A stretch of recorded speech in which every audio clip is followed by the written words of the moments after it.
local, el anciano es un oficio dado a hombres más maduros quienes asistan al pastor maestro en la administración de la iglesia. Eso es lo que hace el anciano. En un sentido, el anciano es, o el anciano de la iglesia es el pastor maestro. Pero un anciano, una iglesia puede tener otros pastores y otros, digamos, ancianos, pero no el anciano que gobierne, no el jefe administrador. Hay un pastor maestro para cada iglesia, pero después él puede tener otros ancianos, pero ese oficio son hombres más maduros quienes asistan al pastor maestro en la administración de la iglesia, proveyendo consejo sabio y espiritual cuando se necesita, cuando el pastor necesita tal vez ayuda en cierta área. Cuando, por ejemplo, en Baltimore, Pastor Stevens tiene 2,000 adultos en la iglesia para dar todo el consejo que, muchos llaman demandando consejo, o pidiendo, algunos llaman demandando consejo y la mayoría llaman pidiendo consejo, que es mejor. Pero él realmente no tiene tiempo para dar 15 minutos acá, media hora allá para todos. Entonces hay otros también en la iglesia que pueden también aconsejar. Y estos son ancianos. Entonces un oficio dado a hombres más maduros quienes asistan al pastor maestro en la administración de la iglesia. El diácono es un oficio dado a hombres responsables y espiritualmente sanos, cuyo deber, ¿cuál es el deber del diácono? ¿Quién me puede decir? Ayudar en las tareas de la iglesia. En una palabra. Servir. Diácono es un oficio dado a hombres responsables y espiritualmente sanos, cuyo deber es servir el cuerpo de Cristo. Cierra la puerta porque yo no creo que va a terminar de correr el agua ya esta noche.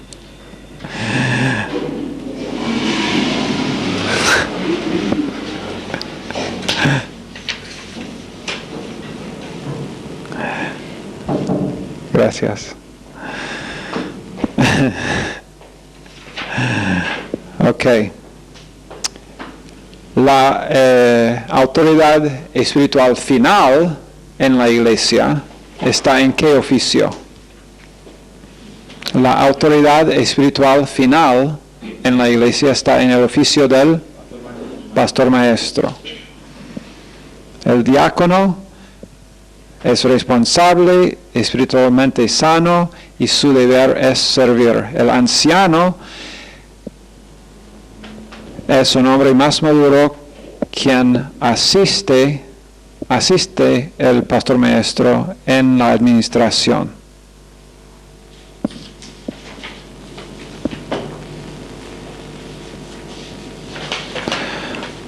Okay.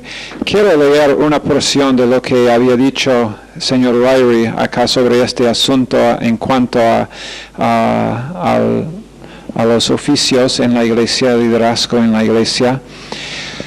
En página 474, en capítulo 73, él dice, y yo lo voy a leer porque él lo explica muy bien y la verdad es que tengo muy poco para añadir.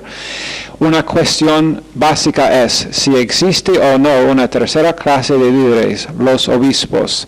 La palabra se usa una vez referente a Cristo en 1 Pedro 2:25, la palabra obispo. Por lo demás se refiere a líderes humanos de las iglesias. que obispos y ancianos, y la pregunta es entonces si obispos y ancianos son un oficio distinto. Y eso se discute entre grupos. Pero lo que dice acá es que obispos y ancianos representan el mismo oficio. Parece estar claro por las siguientes razones, y nosotros creemos totalmente en la conclusión acá en que anciano y obispo es un oficio. Y lo que él dice es, primero, Pablo encomendó a Tito que nombrara ancianos en cada ciudad en Creta, y entonces inmediatamente los describió como obispos. Bueno, parece que son un oficio. En Tito 1, 5 a 7. Después, número 2, cuando Pablo llamó a los ancianos de la iglesia de Efeso para que se encontraran con él en Mileto, describió la posición de ellos como sobreleedores, obispos. En Hechos 20, 17 y 28, y él también reconoció que una de sus funciones era la de guiar o pastorear a las personas, en verso 28. Y número 3, cuando Pablo enumera los requisitos para el obispo y los diáconos, en 1 Timoteo 3, 1 Timoteo 3, versos 1 a 13, son los versos cuando el apóstol enumera los requisitos primero de los ancianos, obispos, que realmente es un oficio, y después de los diáconos. Cuando él hace esto, él no menciona a los ancianos, aunque sabemos de 1 Timoteo 5, 17 que la iglesia tenía ancianos.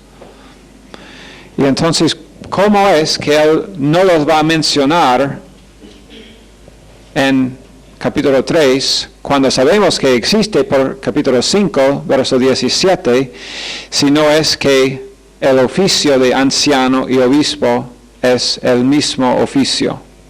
Y realmente el señor Ryrie dice, esto sugiere fuertemente que obispos y ancianos se referían al mismo grupo. Yo diría que más que sugiere es bastante claro por las escrituras.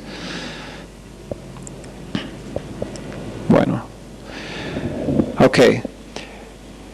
Hay algunas distinciones primero, antes de realmente meternos más en la enseñanza sobre entre ancianos y después diáconos, los requisitos y todo.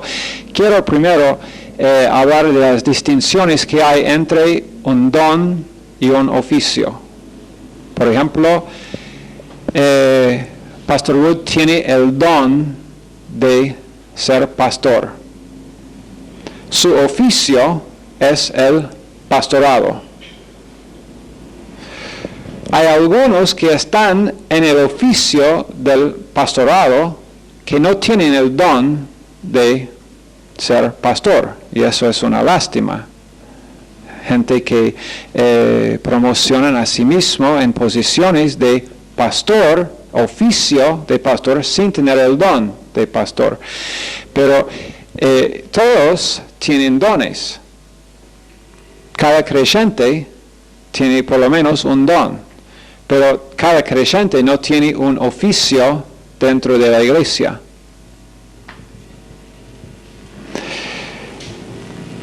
Los que ocupan los oficios de la iglesia deben de tener dones, pero no todos que tienen dones van a ocupar oficios. No es la verdad que cada creyente que tiene un don tiene que tener un oficio.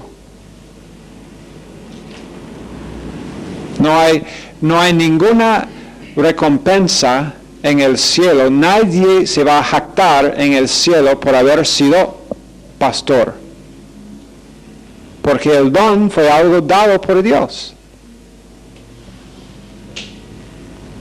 Su oficio que tenía, bueno, que es Dios ¿por qué todos los demás están recibiendo más recompensas que yo? ¿No sabía tú, tal vez, Dios, la posición? Yo tenía una posición, la verdad es que no solamente mucho más alto, pero yo tenía la posición más alta en la iglesia. Yo era el pastor de la iglesia. Esta mujer, quien ha recibido muchas más recompensas que yo, y no tenía ni una posición. Entonces, en cuanto a recompensas en el cielo, no tiene nada que ver con el oficio que uno tenía. El don se ministra, uno funciona en su don dentro y fuera de la iglesia, pero el oficio solamente dentro de la iglesia local. Cuando Pastor Wood visita a una otra iglesia cristiana acá en Rosario o en otra ciudad, él no va ahí en esa iglesia demandando hablar en el púlpito, porque su oficio está en esta iglesia local. El oficio uno ejercita solamente en la iglesia local. El don fuera, la verdad es que él pastorea no solamente acá en la iglesia local. Cuando estamos en Baltimore y él está siempre, uno que va allá va a darse cuenta inmediatamente que él tiene un cuidado para cada persona acá, está pastoreando a las personas en la iglesia acá, cada momento allá. Siempre, en cualquier minuto está hablando, pero me pregunto qué está pasando con esa familia. ¿Cómo? Y ahora Gustavo, tengo mucho más para preocuparme ahora por lo de Gustavo allá, pobrecito allá, y es una broma, Gustavo. La verdad es que Gustavo se sentiría un poquito ofendido que si yo no hago bromas con él se siente. Se me acerca después y me dice: Pastor Collins, no dijiste nada acerca de mí en la clase esta noche. ¿Qué pasa? Ok. Los oficios, mujeres tienen dones. Mujeres tienen dones de enseñar, mujeres tienen dones de hacer muchas cosas, aún en el cuerpo de Cristo, en la iglesia local, pero los oficios principales de la iglesia se ocupan los hombres. La verdad es que en ese capítulo que mencionamos en 1 Timoteo 3, dice que tanto los ancianos y los ancianos obispos y los diáconos deben ser maridos de una sola mujer. Es interesante, no dice que deben estar casados, porque si podría haber dicho deben estar casados, bueno, uno podría decir, bueno, mujeres casadas, hombres casados, está bien, pero dice maridos y no solamente maridos, sino maridos de una sola mujer, que significa entonces que las mujeres no pueden ser ancianos ni diáconos, porque por lo menos en los ojos de Dios, aunque hay gobiernos ahora en el mundo como el mío, que en varios estados, por lo menos en los Estados Unidos, es legal que una mujer puede casarse con otra mujer, pero nunca legalmente en los ojos de Dios una mujer va a casarse con otra mujer. Bueno, ese es otro asunto. Otra cosa en cuanto a ancianos y diáconos, Los diáconos sirven y una de sus funciones tradicionales es ayudar con las finanzas, los asuntos financieros de la iglesia. Y entonces algunas personas tienen el entendimiento de que el cuadro es, bueno, hay ancianos que tratan con los asuntos espirituales y después hay diáconos que tratan con los asuntos financieros. Pero eso realmente no es el asunto del liderazgo, sino ancianos están sobre los diáconos. Los ancianos, gobernados por el pastor maestro, el anciano gobernante, de 1 Timoteo 5:17, encima de los ancianos, si hay un grupo de ancianos, la Biblia nunca dice que tiene que ser un grupo de ancianos, pero puede ser un grupo de ancianos. Después, bajo él, los diáconos. Y los diáconos, en vez de realmente, no están limitados a los asuntos financieros, sino realmente cualquier cosa que los ancianos delegan a los diáconos. Si los ancianos delegan esta cosa o cualquier otra cosa, los ancianos están sobre todos los aspectos. O el anciano gobernante, el pastor maestro, realmente está sobre cada aspecto del ministerio. Cuando una iglesia tiene 20 personas, es menos, parece menos necesario tener una idea formal, pero cuando hay una iglesia de 2,000 miembros, entonces para entender cómo funciona, realmente ayuda mucho si uno entiende quién está bajo la autoridad de quién, para que la iglesia funcione. Ok. Ancianos, hemos dicho que hay un pastor maestro. ¿Por qué creemos que hay un pastor maestro? ¿Alguien sabe por qué creemos esto? Pastor Will ahora mencionó esto en el culto esta noche. Mencionó que en qué porción, en Juan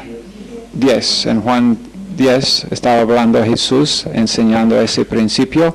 También por causa de lo que dice en Apocalipsis 1, fin de Apocalipsis 1, acerca del Señor Jesús hablando a los ángeles, los 7 ángeles de las 7 iglesias, significando que cada iglesia tenía un ángel, y el significado de ángel es ¿qué?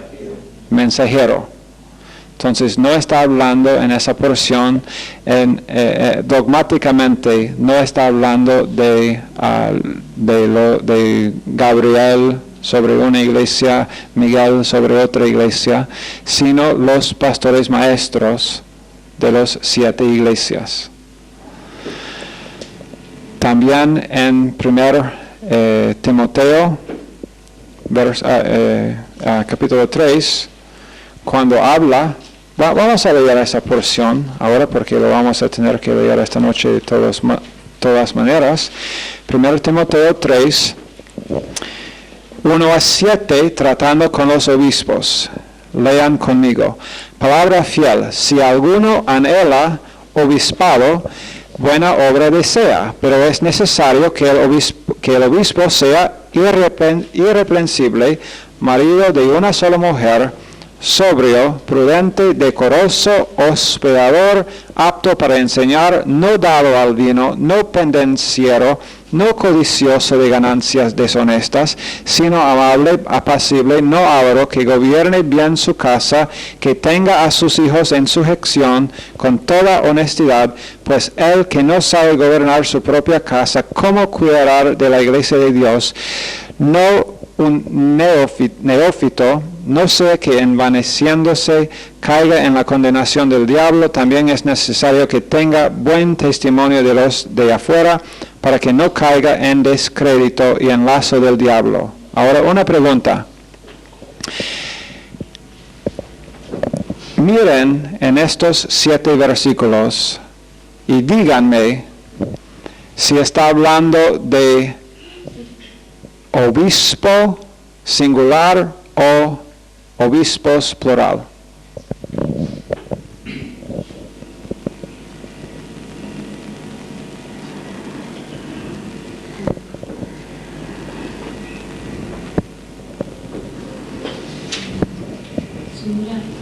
Singular. Cada vez, cada pronombre, cada verbo, singular. Ahora, diáconos. Requisitos de los diáconos. Verso 8. Los diáconos, diáconos, plural. Asimismo deben ser honestos, honestos, plural. Sin doblez, no dados, no dados a mucho vino, no codiciosos de ganancias deshonestas, que guarden el misterio de la fe con limpia conciencia, y estos también sean sometidos a prueba primero, y entonces ejerzan el diaconado si son irreprensibles. ¿Les gusta mi pronunciación? Las mujeres asimismo sean honestas, no calumniadoras, sino sobrias, fieles en todo. Los diáconos sean maridos de una sola mujer, y que gobiernen bien sus hijos y sus casas, porque los que ejerzan bien el diaconado ganan para sí un grado honroso y mucha confianza en la fe que es en Cristo Jesús. ¿A ti te parece claro que acá diáconos, el deseo de Dios era que la iglesia tenía varios diáconos y un solo obispo anciano, que significa pastor maestro? Para mí es claro. Ok. Entonces no voy a hablar más en cuanto a esto. Los ancianos.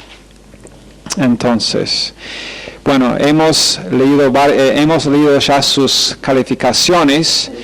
Tiene que ser irreprensible. Esto no significa que nunca ha pecado en su vida. Y tampoco significa que no ha pecado desde que ha llegado a ser anciano o el pastor. Significa que más que todo, que el mensaje que predica es el mismo mensaje que vive. Entonces, que no diga una cosa y viva otra cosa. Marido de una sola mujer. Dije marida. Marido de una sola mujer. Esto significa que no debe, porque era la costumbre en estos tiempos tener más que una mujer a la vez. Y el significado pleno y claro acá es que ese hombre no debe estar casado con 2 mujeres a la vez. No significa que este hombre, aunque hay cristianos que interpretan así, y gramáticamente uno podría decir uno o el otro, pero en cuanto a tener doctrina que es constante con otra o de acuerdo con el resto de la palabra de Dios, tendríamos nosotros que decir que está hablando no de que un hombre quien era casado y después que su esposa. Y la verdad es que aún acá muchas personas dicen, por ejemplo, bueno, él fue divorciado. Entonces ya no puede servir como pastor porque fue divorciado y la verdad es que el divorcio fue culpa suyo. Fue su culpa que él dejó su esposa y entonces no puede servir. Y bueno, la verdad es que un hombre quien deja a su esposa, la verdad es que probablemente no debe estar sirviendo como pastor de una iglesia. Pero el verso, si uno lo usa así, para decir, bueno, que el hombre que era casado antes y después divorciado y no puede servir, tiene que admitir que el mismo verso tiene que aplicar al hombre cuya esposa murió. El hombre se casa a los 25 años y el año después su esposa muere en un accidente. Entonces, y 10 años después, él se casa de nuevo. Ahora él tiene 35 años. Se casa de nuevo. Ni es creyente todavía. Ni es creyente.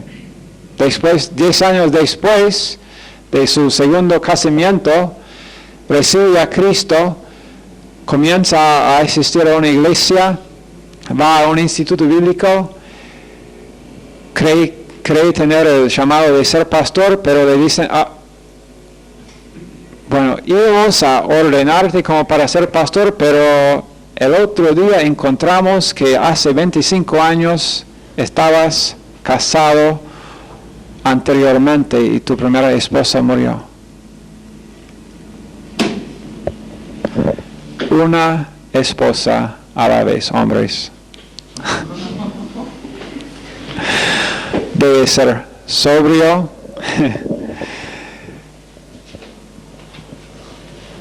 Sobrio, esa palabra originalmente significaba sin vino.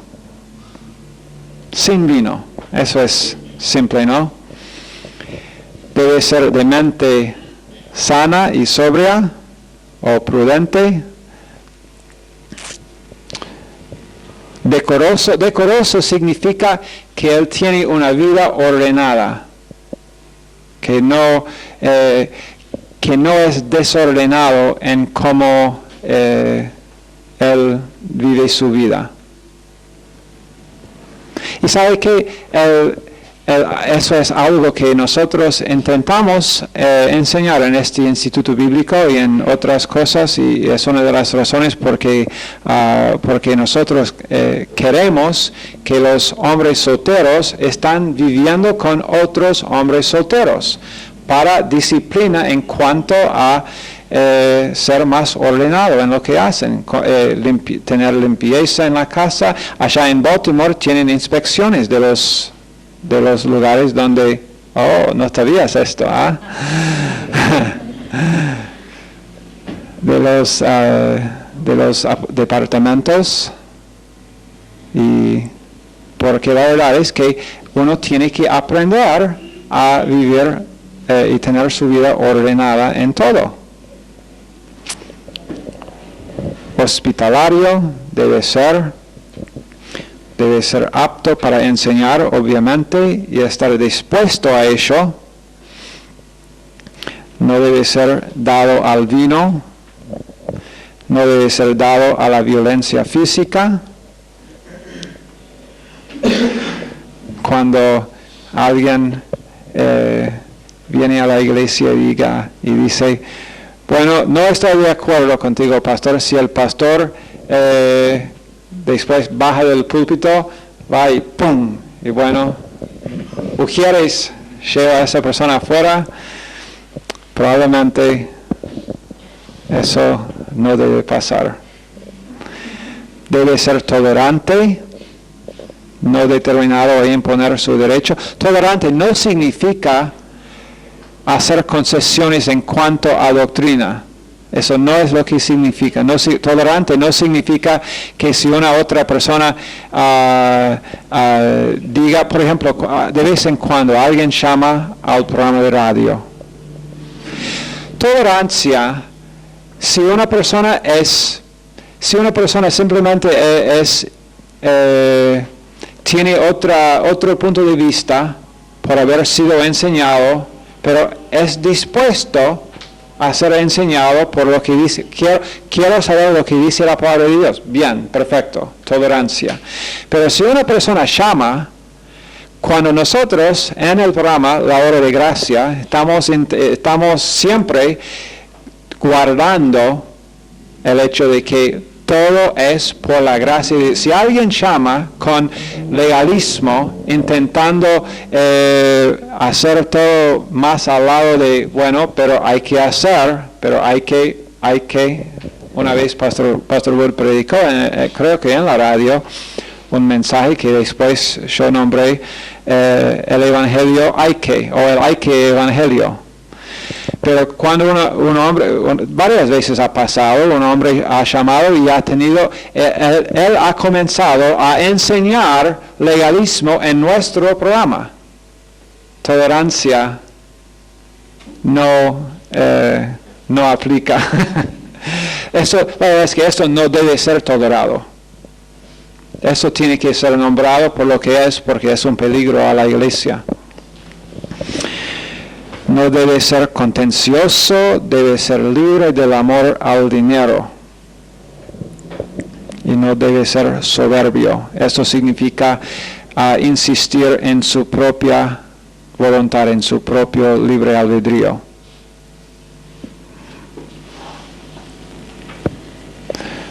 Okay. ¿Cómo es que los ancianos deben ser elegidos o escogidos en la iglesia?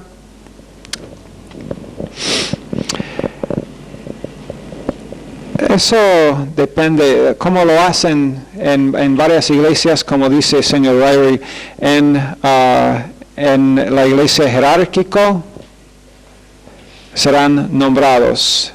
En la organización federal serán escogidos por los ancianos existentes. En el sistema congregacional serán elegidos por la congregación. Como en la iglesia Mayor Gracia, si uno va a ser ordenado como pastor, primero la persona generalmente se siente un llamado para esa ordenanza, para ser pastor, ordenación, perdón, y después habla con algunos de los líderes, especialmente Dr. Lewis.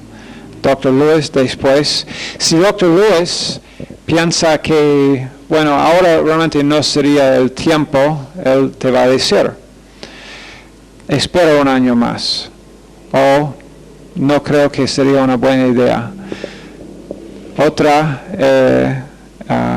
o si él piensa, si él dice, bueno, está bien, él te da algo así, pero más o menos el doble de esta, doble de grueso como de esto, lleno de material para estudiar por un año, y después tomar un examen en la otra convención en Baltimore.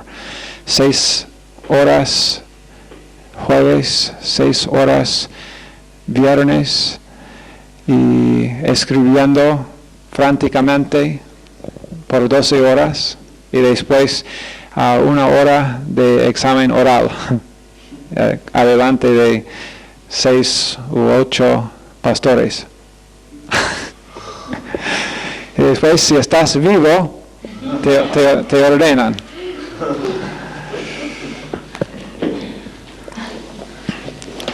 Pero es un proceso, y después la iglesia, la iglesia es testigo mientras adelante de todos, el pastor Stevens da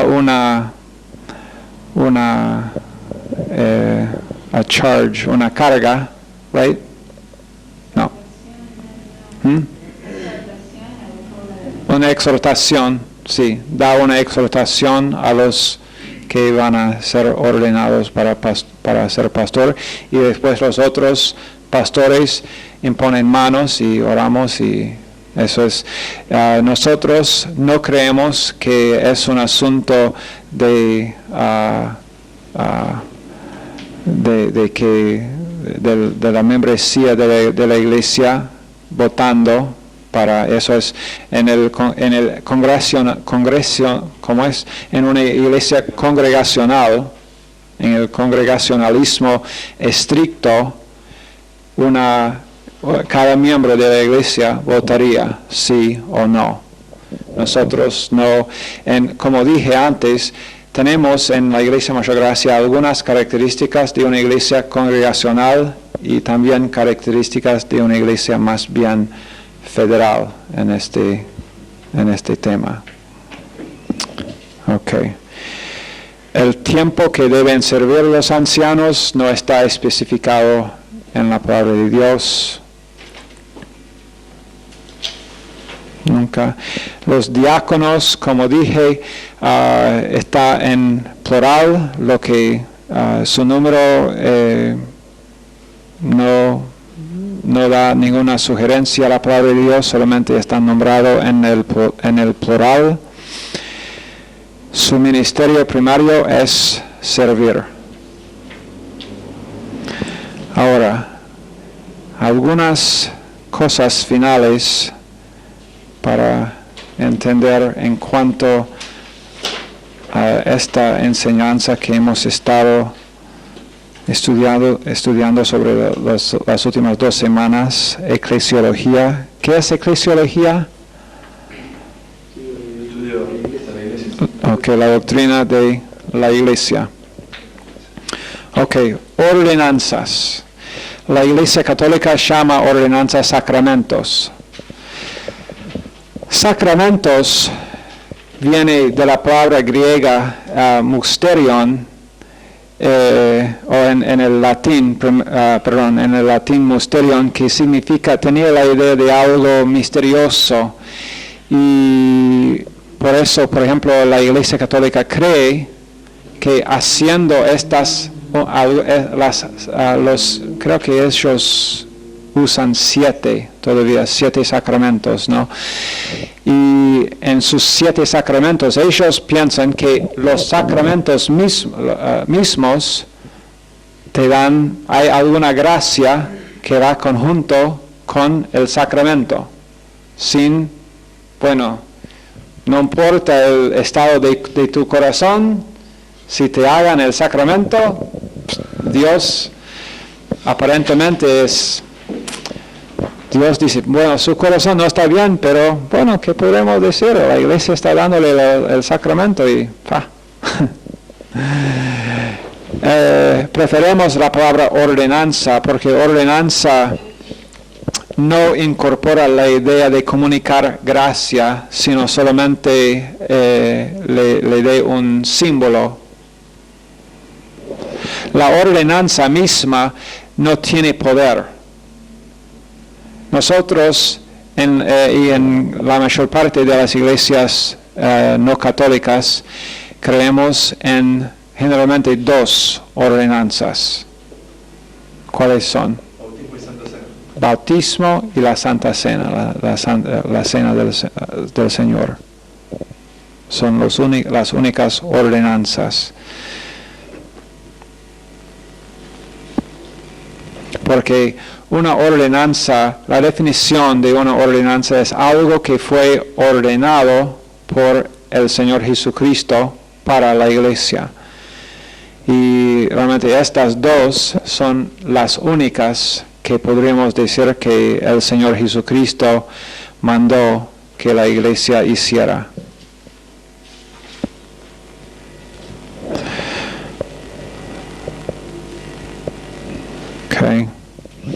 Bautismo es importante. Cuando dije que la ordenanza en sí misma no tiene poder, por ejemplo, el bautismo, una iglesia podría bautizar una persona no salva.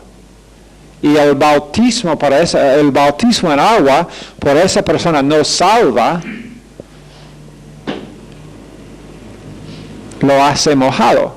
Ahora tienes una persona, un incrédulo mojado. No has hecho una persona salva, solamente lo has hecho mojado, nada más. Pero la ordenanza del bautismo es importante por 6 razones. Número 1, Cristo fue bautizado. Número 2, Cristo aprobó que sus discípulos bautizaran.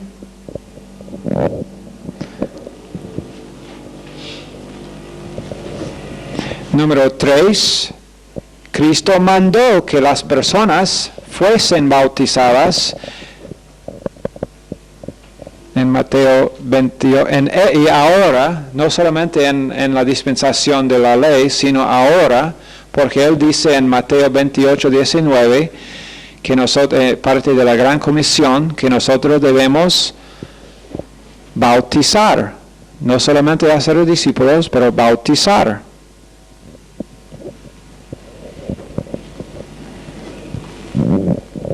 Número 4, la iglesia primitiva le dio un lugar importante al bautismo. No voy a leer todos los versos, los puede leer en sus propios textos. Número 5, el Nuevo Testamento usa la ordenanza de bautismo para ilustrar verdades teológicas importantes. En Romanos 6, 1 a 10,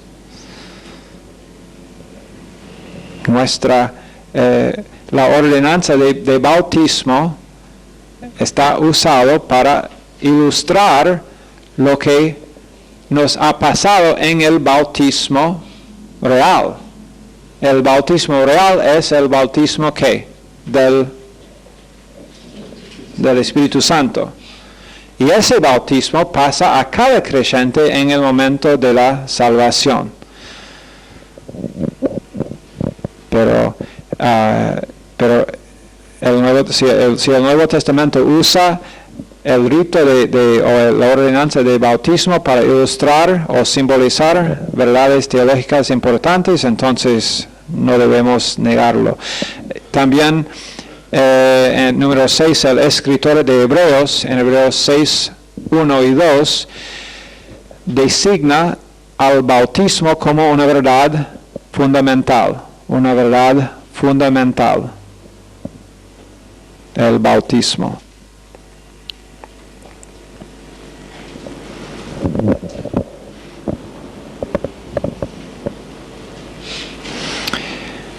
El bautismo significa identificación con el mensaje del Evangelio, con 3 cosas: identificación con el mensaje del Evangelio, con la persona del Salvador y con el grupo de creyentes.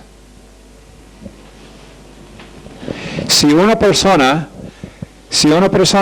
no quiere bautizarse, no quiere ser bautizado, mi pregunta es ¿por qué? ¿Por qué no?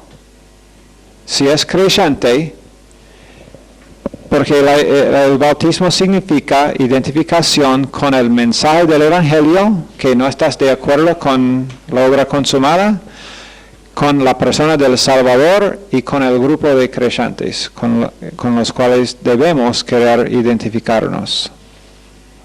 Somos un cuerpo. ¿Cuándo debe ser el tiempo de bautismo? Lo más pronto posible después de creer. Lo más pronto posible después de creer. En algunos casos no es tan simple porque tal vez la iglesia no tiene como nosotros un tanque para bautizar gente, pero se puede hacer algunos arreglos.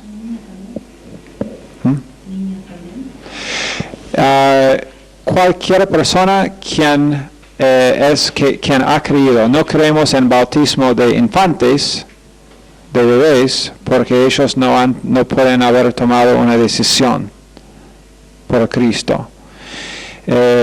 Si padres han bautizado sus hijos, no les ha hecho ningún daño. La verdad es que si un padre bautiza a sus hijos es más por el padre que es por los hijos. Porque de nuevo, el bautismo en sí no es lo que tiene el valor. Si la persona ha sido, si un niño de 5 o 6 años ha puesto su confianza en el Señor Jesucristo, su confesión es así y él sabe lo que está haciendo y sabe que el significado del bautismo es yo estoy identificado con Jesucristo, perfecto, debe ser bautizado. Pero de infantes, no. Aunque si alguien lo ha hecho, resultó el bebé otra vez, tal vez lloró un poquito, pero no le hizo ningún daño permanente. Ok. Y también inmersión. Algunas iglesias favorecen aspersión o afusión, pero realmente inmersión es el significado claro de la palabra baptizo, la palabra griega. Baptizo significa inmersión. Entonces,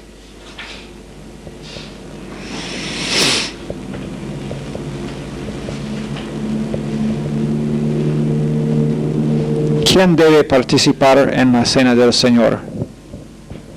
Todos los salvos. Todos los salvos. Debe ser la persona salva, pero debe estar hecho dentro de una iglesia local, la cena del Señor. Y también la iglesia debe dar algunos momentos para que la persona confiese si tiene que confesar algún pecado conocido antes de participar. Esto nos dice 1 Corintios 11, 27 a 32 sobre esto. Okay.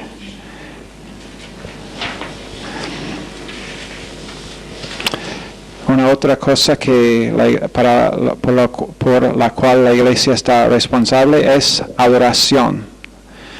Voy a leer un verso acá, Juan 4, 24, acerca de adoración, dice: Dios es espíritu y los que le adoran en espíritu y en verdad es necesario que adoren. Entonces la adoración, ¿dónde debemos adorar a Dios? Cualquier lado. En la iglesia. En cualquier lado. La primera respuesta casi siempre es mejor. Espontáneo. Pero está bien, la verdad es que si estás tomando el examen, casi siempre la primera respuesta, y yo veo esto muchas veces en los exámenes y uno puso la respuesta correcta y lo borró y después, qué lástima, ¿dónde está mi lapicera roja? ¿Qué puedo hacer? Entonces, en cualquier lugar, la adoración proviene del espíritu del hombre, que está en comunión con el Espíritu Santo. Entonces, el Espíritu Santo es el que controla nuestra adoración. Por eso, de vez en cuando, el Espíritu Santo está moviendo en una cierta manera en muchos casos para quebrantar. No resistas al Espíritu Santo cuando el Espíritu Santo está intentando quebrantarte. Algunas personas digan, bueno, pero yo he visto lágrimas falsas.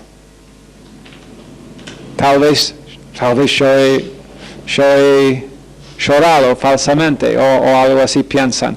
Pero por causa de esto, y yo no quiero entrar en emocionalismo, eso es un peligro, especialmente en gente que han salido del movimiento emocional, después entran en una iglesia así, que es, doctrina, eso es lo que quiero. Y después Dios intenta quebrantarlo. No voy a hacer esto. No, si Dios es el Espíritu Santo, adoración viene del espíritu del hermano, por eso es lo que dice este verso, que tiene que ser en espíritu y en verdad, por doctrina. Tenemos que ser doctrinales, pero guiados por el Espíritu Santo en nuestra adoración.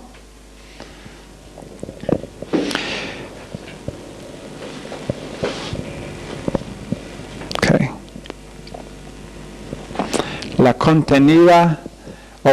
contenido de la adoración siempre debemos, la forma más alta de adoración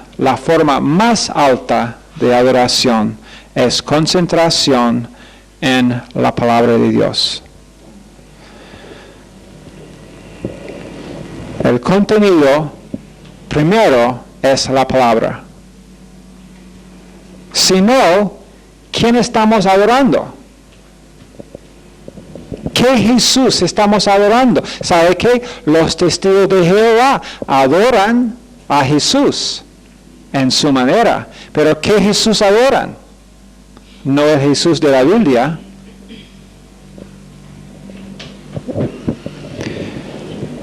El contenido también tiene que ser oración. Oración es una parte de la adoración. El cantar también. El grupo de música. A veces nosotros escuchamos en la radio. Mira la hora. No tengo tiempo para esa ilustración. ¿Quieren oírlo? A veces en canciones cristianas que está, y algunas de las mismas canciones que cantan en Baltimore o que cantamos nosotros, pero los escuchamos y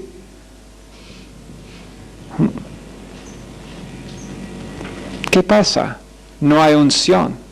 Es entretenimiento en vez de unción.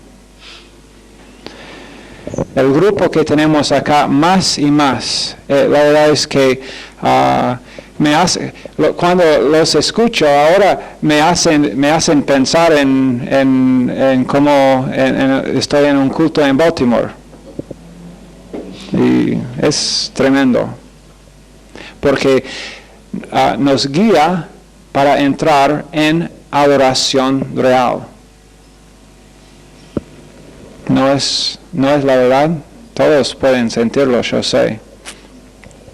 No hay nada malo con tener emociones. No somos guiados por las emociones, pero no hay nada malo con tenerlas y con entender que Dios las usa en alabarle, en adorarle. Ok. Quiero leer una cosita más acerca del dar, porque en la iglesia también el dar es muy, pero muy importante. ¿Sabe que no hay ninguna otra ordenanza sobre la cual la Biblia habla más que el dar? En el Nuevo Testamento dice más acerca de dar que dice sobre cualquier otro tema.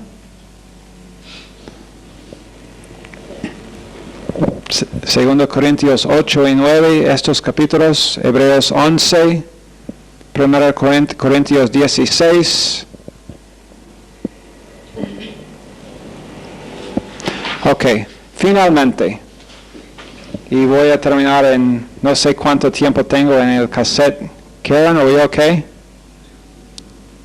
Still rolling?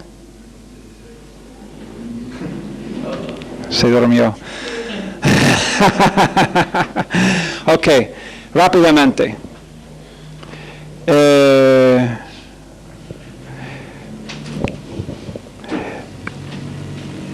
¿Por qué la iglesia celebra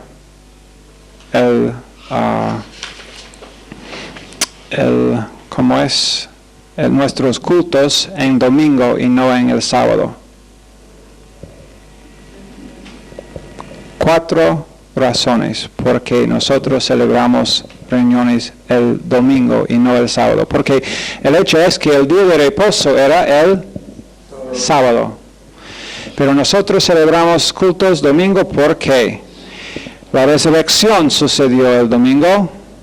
Número 2, habían 6 apariencias después de la resurrección de Jesús en domingo.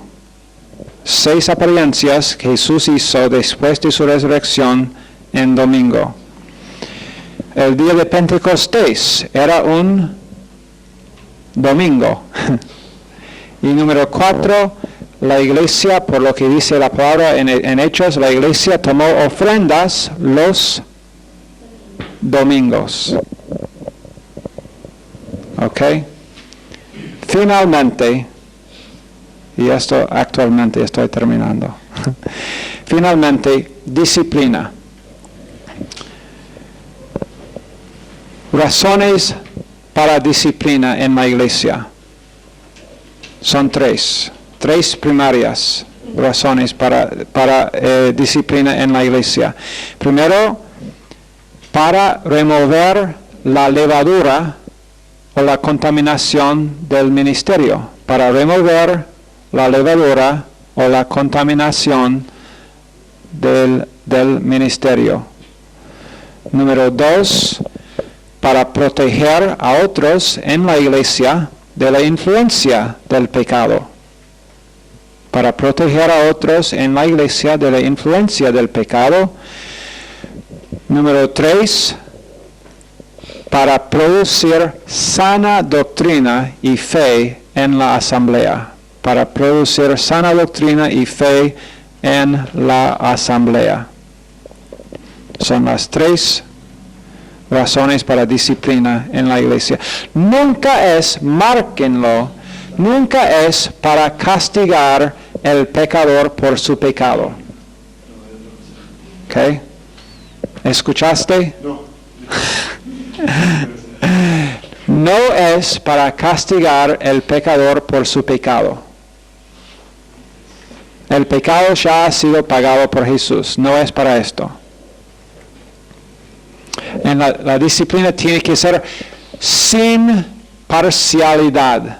Sin parcialidad. No debe ser, estos son principios para la disciplina. Parcialidad.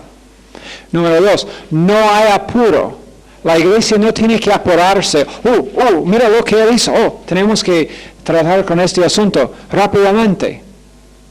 No, debe ser oración. El liderazgo debe pensar bien lo que debe hacer y después tomar pasos, pero pasos deliberados para hacer lo necesario. Y número 3. El principio número 3 es la meta debe ser de corregir y después restaurar el ofensor. Corregir y restaurar el ofensor. Nunca hacer un ejemplo público. Como vimos una vez, Lee se va a acordar, Karen también.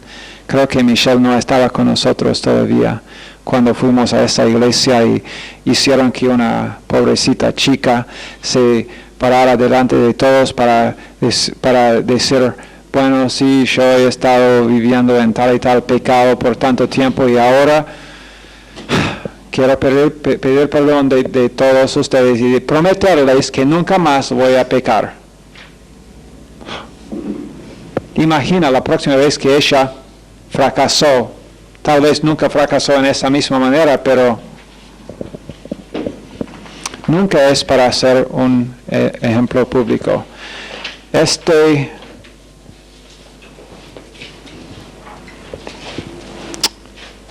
Bueno, ya terminamos. Esta clase va a figurar mucho en el examen que van a tomar mañana. ¿Ok? Señor, bendice a los estudiantes en gran manera en el nombre de Jesús. Amén.